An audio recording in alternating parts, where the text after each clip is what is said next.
Dallas. Yeah. Thank God for Yeah, these hours. yeah. I met her, she spoke at you in the lunch. Yeah. They're good. And there's a great video going around I know, about I live in the a lake. group of them that spoke at Federation last night. Right, I'm going to a federation thing tonight. It's actually stuck in that side. Good? Are we all good? Okay. Okay, perfect. So for those of you who were not here, so this is a book, it's called Strive for Truth. And I've been kind of like picking out specific chapters that we've been talking about. It's written by a man named Rabbi Eliyahu Dessler, who lived a long time ago, but his works are still very much read and unpacked today. He was very involved with the Musar movement, which was a whole movement of coming from a lens of self-development that the way that we can better humanity is by working on ourselves and by perfecting our own character traits. So he discusses this whole concept of free will. And last week we really determined the whole idea of, well, it wasn't last week, it was already a few weeks ago, but the whole concept of free will, and what people were asking some of the harder questions, and how do we have free will and what does God control? But I think that the main takeaway from that class is that everything that exists, somehow boils down to our free will. We discussed it within even certain things that seem like they're fully out of our control. Oftentimes there's a response too. Today, in what we're going to accomplish, it's going to shift a little bit. Because what he's really, I'm going to just tell you the premise, and we're going to read a few of these ideas inside. But the idea now that he shifts into is that you have to be able to separate between the idea of free will of a human and free will of an animal. Okay? An animal can have, I'm just going to make it very simple, like if there's a mouse that wants to take a bite of something, the mouse can either eat, the big crunchy grasshopper, or he can eat the delicious worm, okay, whatever it is, and he makes that choice. Okay, that's the choice of the animal. He makes that choice. Is that considered free will? Do we consider that free will? I mean, the animal does make that choice. It's more instinct. Okay. Animals. Okay, you can call it instinct. Yeah. It's chance. From our perspective. Why is it different? So now I'm going to challenge that in why is that different than do I eat a yogurt for breakfast or do I have a bowl of cereal? It's not. Good. It's not. It's not. Okay, that's the answer. My will. It's not. Yeah, but it's going to be one step further. Okay, why? But if we're talking about free will and we want to be able to talk about what we call bechira chafshi, this free will, which is really something that we're saying is there's got to be something like inherently holy about free will, not necessarily about like, should I wear the brown outfit today or should I wear the black outfit today? Which last week we kind of said like all of that is free will. But today he takes it one step further. And what he explains is that this is a huge, huge, huge terminology in the framework of free will, according to Rabbi Dessler. He calls it nekudat habechira, which means there is one point of free will at which only at that exact point can every person truly exercise what free will really looks like. What does this mean? It means much more in the realm of something that would be difficult for me, something in the realm of something that has a little bit more of a spiritual connection. What do I mean? The difference between me eating a bowl of cereal versus a yogurt, like John said, it's really not any different than what that mouse decides to eat. But if I say, today I want to have lunch, am I going to have schnitzel or am I going to have a salad? Am I going to go for the healthier option or for the less healthy option? Okay, now already we're talking about something a little bit deeper because what's going on? You're using your brain. It's more than just the brain. It's a level of health. Okay. Now I want to read to you what he says over here, specifically about this part about the battlefield. Let me see if I can find it. Okay. Hold on 1 second. Probably not going to find the exact. Forget it. I didn't underline it. what he talks about over here is that the Nikudat Habachira, that little part of choice, is he compares it to a battlefield. And the part that's so important to understand about this is that every single human that's on this planet has a different nikudat habachira, has a different point of free will than the other person. There is no such thing as two individuals that will have the exact same point of free will. And I'm going to explain why, okay? Something that is very easy for me, because that's just the way it is. If it's easy for me, have I exercised free will? It's a really good question. If something is really, really easy for me, have I exercised free will? What do you think? Doesn't it I think there might have been a point where that same choice would have been more free will, and then you keep working on it, and then it becomes less free will. Okay, that is exactly what Reb Dessler says, okay? And what he compares it to is a battlefield, okay? When you have two countries at war, okay? Really, where is the real battle taking place?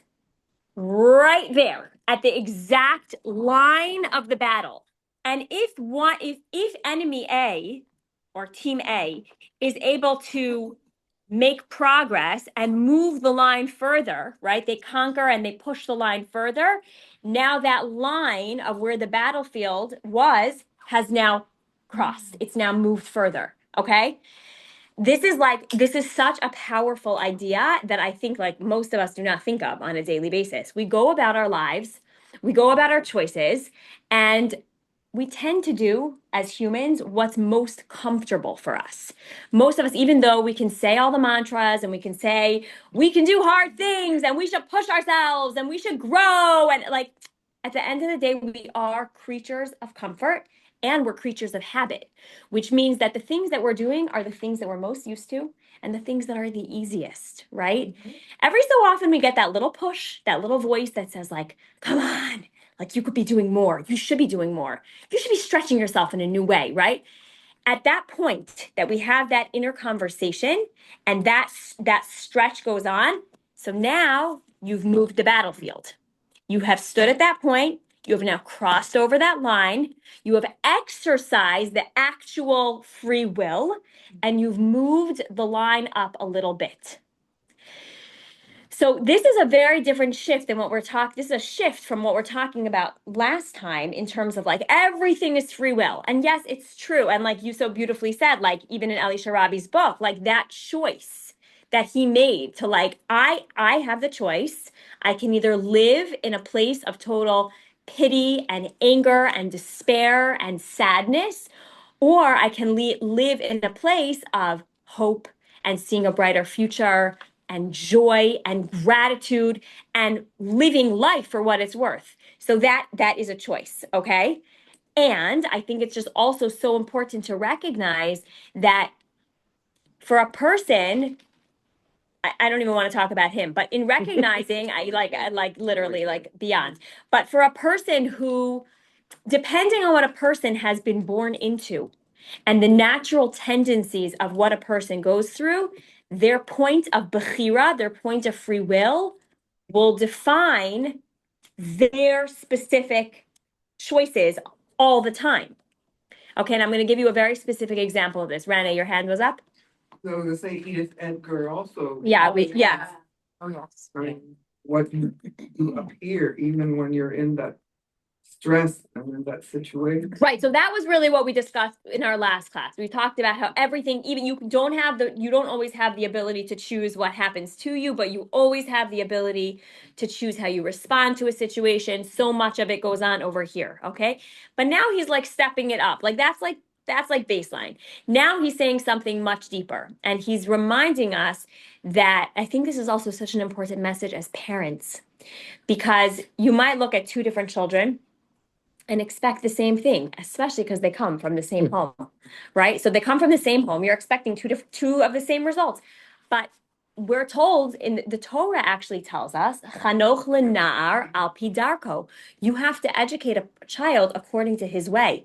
Now, I don't know about you, but I got 6 children and they're all different. Like every single one of their wirings is different.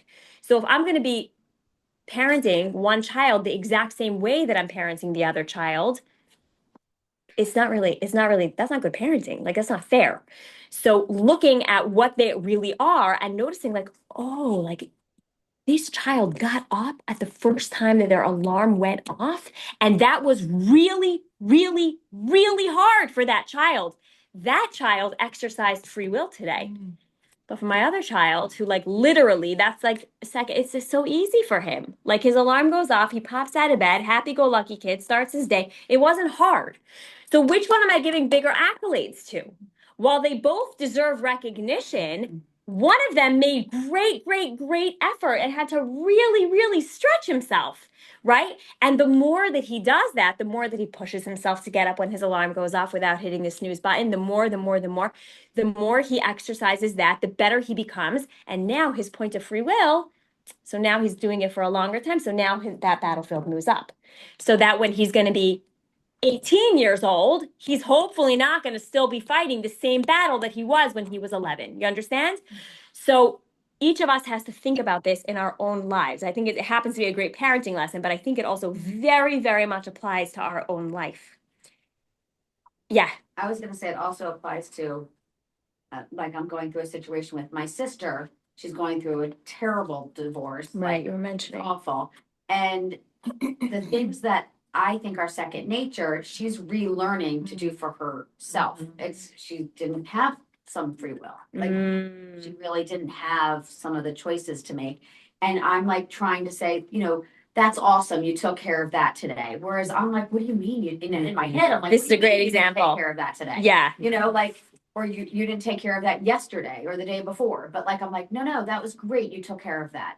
And so I think it also is a lesson in just maybe our patience of everyday life of different people having different struggles. Yeah, our tolerance and our judgments. And we came from Absolutely. the same home. Yeah. We were born, same parents, like you were saying about with your kids. Yeah. I'm kind of trying to think this with my older sister, and she's my older sister, and I'm like, what do you mean? Yeah, that is such a beautiful example. And I love the way that you're saying, like, you're cheering her on, even though to you, you're like rolling your eyes, like, are you kidding? But that's exactly right. Trying not to. Especially because she was in a relationship that, in a way, pulled back a lot of her own free will. So her battleground is not the same as your battleground. Completely different. And You don't even have, for you, that's not even considered free will. Like, if you do those things, you're like, duh.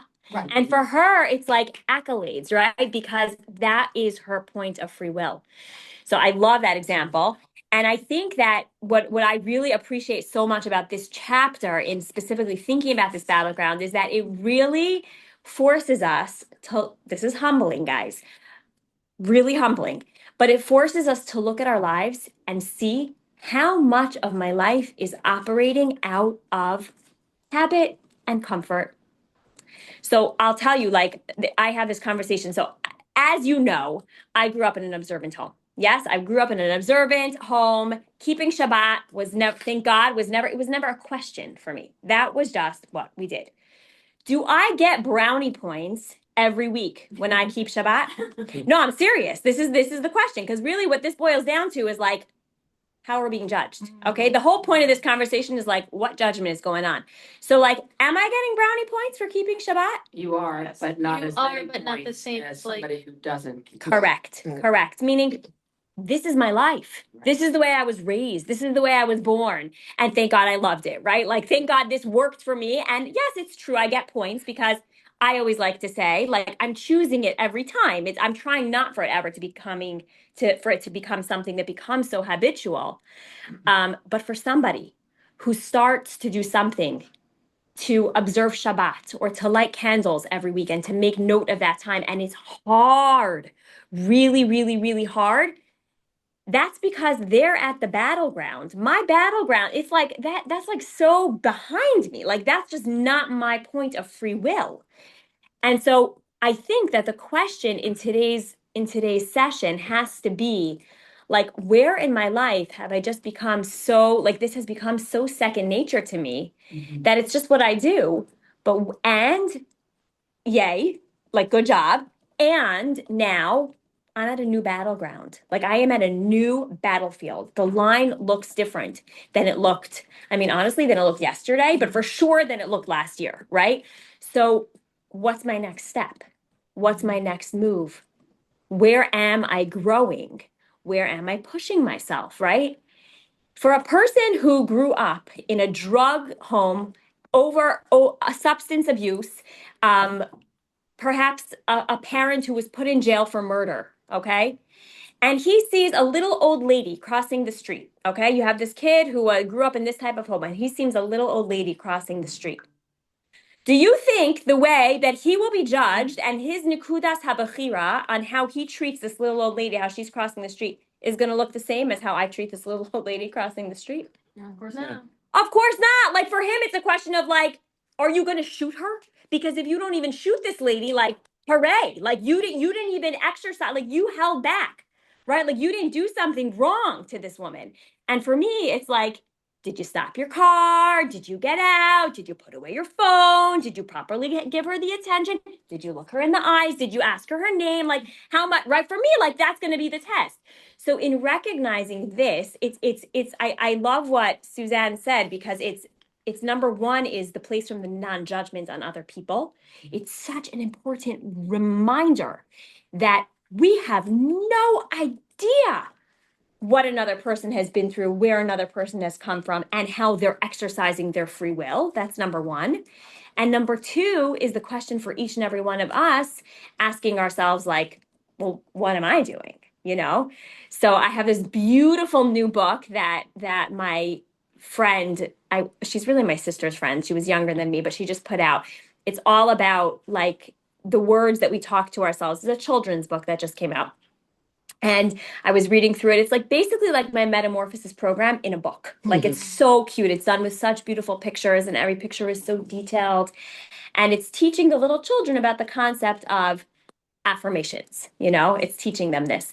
And so one of the affirmations, and we use this line all the time in my house. Like as I was reading it to my kids, I was like, oh, good job. Like you taught your kids that one already, you know. But that line of like, I can do hard things, you know. And as my little one is saying, like, because you say the line, you read the line to them, and then they repeat back to you, I can do hard things. And then you read them like the paragraph underneath. It's the cutest book. So he's saying like, I can do hard things, which again, like in my home, thank God, like this is a line that we say all the time. Anytime someone's like snorting or rolling their eyes, like it's so hard. I'm like, yep. And we can do hard things. Let's go. You know, like what's the question? So it's hard. But I did have this internal conversation with myself. Like it's very nice to say that to my child and to think about that from a parenting perspective. But when I think about that from my Nekudas HaBechira, from my point of free will and from what I'm exercising, where is that? So I've shared this before. I just sometimes like to be a little bit real in these classes. Sometimes there are some people who think in this class that I'm very perfect. So I will tell you I am not. But one of my challenges is actually lighting candles on time. You have an 18-minute window. You have an 18-minute window in candle lighting. Yeah. I was thinking about that with you because you've mentioned that before. Okay. So clearly this has been a challenge, and it still is. I can't really say that my Nekudas HaBechira has gotten like it's still a challenge. It's still actively a challenge. So I talked about how keeping Shabbat, like for me, the Shabbat piece might be second nature, but then the lighting candles on time is certainly much harder. And I will say there's an 18-minute window. Once the 18-minute window is over, this is an interesting learning piece. It's actually better not to light candles than to light candles at all. Because striking a match on Shabbat is actually a non-Shabbat activity. So if you miss those 18 minutes past, then you just say like, hello, Shabbat, you're here, without me lighting the candles, right? But within those 18 minutes, and I'm always trying to really try to light on time, because why should I not be lighting on time? And now that it's really super early, it's even harder. It's so hard. So I was just having that conversation like with myself, like I can do hard things. I can do hard things.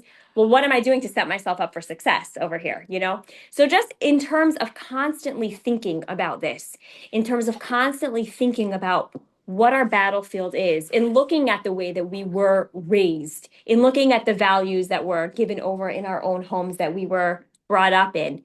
And in terms of like, am I living those values? And what have I done for myself? Have I moved that battleground? Have I moved that point? And it really is such a phenomenal concept because, again, we throw around this term of free will.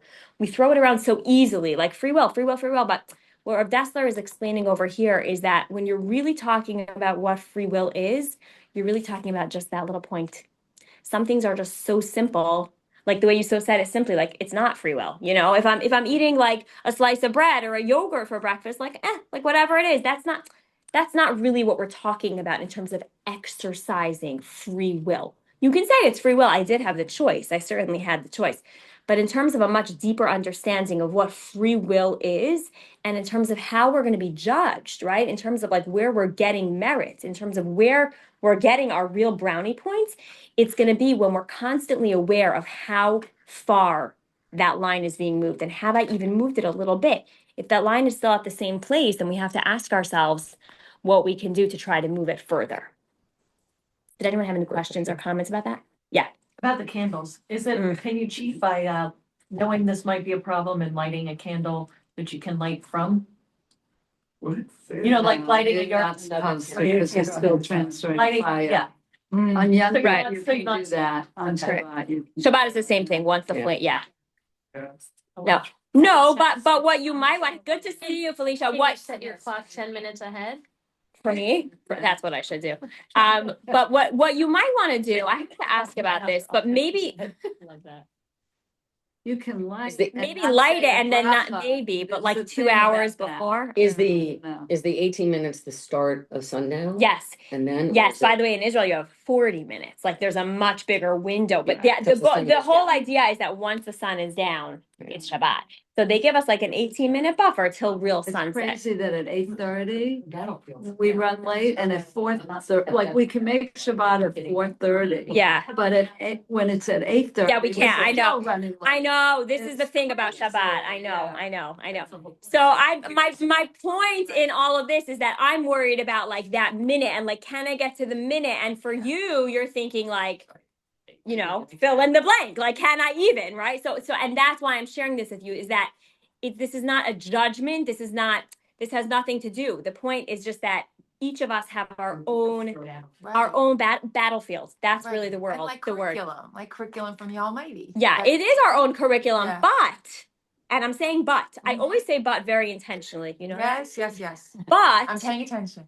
but your curriculum, if you're not aware of your curriculum, then you're sticking on you're still on grade 1 curriculum. And I think that a lot of us live in that world that we stick to grade 1 curriculum because it gets easy and it's simple and it's, you know, like, why would I want to move into the harder math when I can just stay right here where I get it? Like, it's very hard, you know? But it's funny because people talk to you about like, oh, just like, pull back or you don't have to give so much pressure to yourself or you don't have to, oh, it's okay to just kind of, let some things go. And then you're like, but no, that's not where I want to live. I don't want to live in the grade 1 curriculum. Listen, I think again, to each person, I would have a different conversation. If somebody is struggling with anxiety and stress overload, then that is the narrative that you want to be telling them, you know?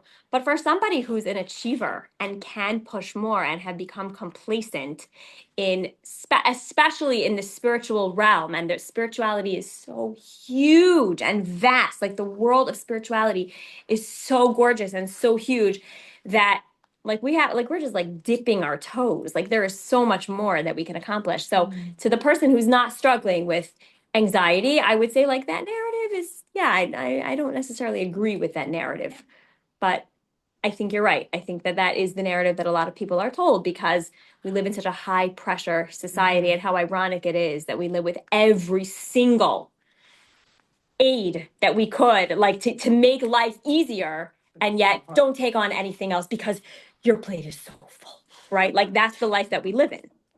I mean, gosh, right? Like every time I click on Instacart, and trust me, Instacart is my best friend, but I'm always like, what did I do before this thing? Like Right. somehow I managed. I haven't been to Costco in 2 years. Like, how did I do that? And I look back at my pictures, every so often, like the memories show up and I'm like, the carts are like up to here with 3 kids. And I'm like, I did that?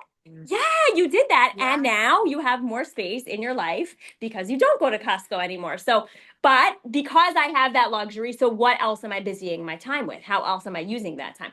These are the types of questions that free will is asking us to really constantly think about. Yeah. So just to clarify, it's not the lighting of candles that is the free will.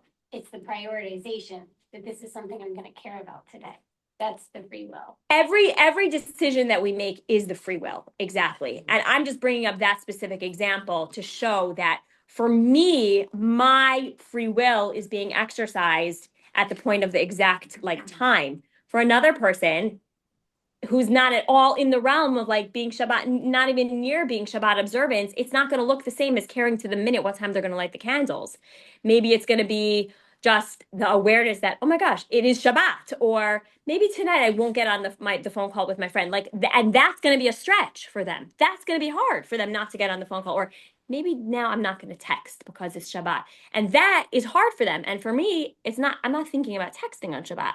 Do you understand what I'm saying? Like it's about, yeah, exactly. Right. It's The not- prioritization. Exactly. Or if Yeah. you bring up the phone, I'll share a personal story. I started becoming religious when I started at Georgetown University and went to Kesher, Israel.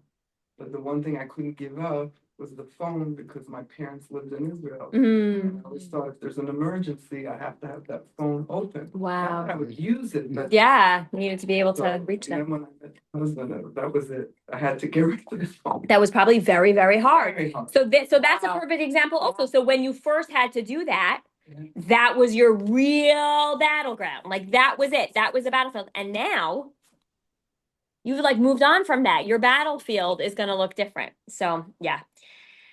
Important lesson. So I think that the homework is clear. I think this homework session is clear. But just in terms of understanding what free will really looks like and how we think about free will, both from the judgment perspective of thinking about other people, and also just in terms of us looking at our own lives and thinking about like, am I just a creature of habit? Am I literally just living a life out of habit, or am I exercising my free will? That's a really powerful question. So, yeah. It's also, to me, interesting where our free will goes in with other people and how what we choose. affects Other people may or may not be some of you that are making these decisions. Yeah, but that is also part of your free will, meaning that whole picture and who is in your home and who is in your surroundings and how your decisions do affect other people. It's all part of your case study. It's all part of you analyzing what it looks like. So, but that's well said.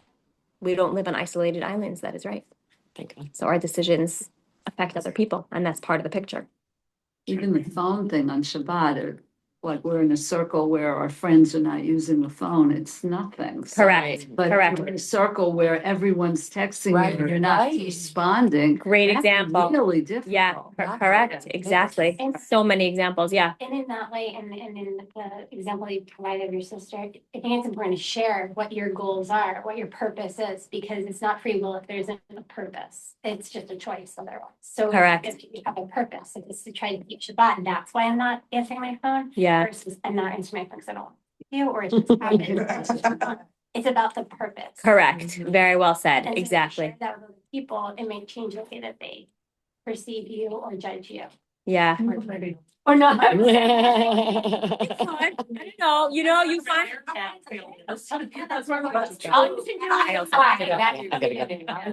Thank you so much, ladies. Ladies on Zoom, thank you so much for joining. Good to see you. Janine, thanks for being Thank here. you. Bye-bye.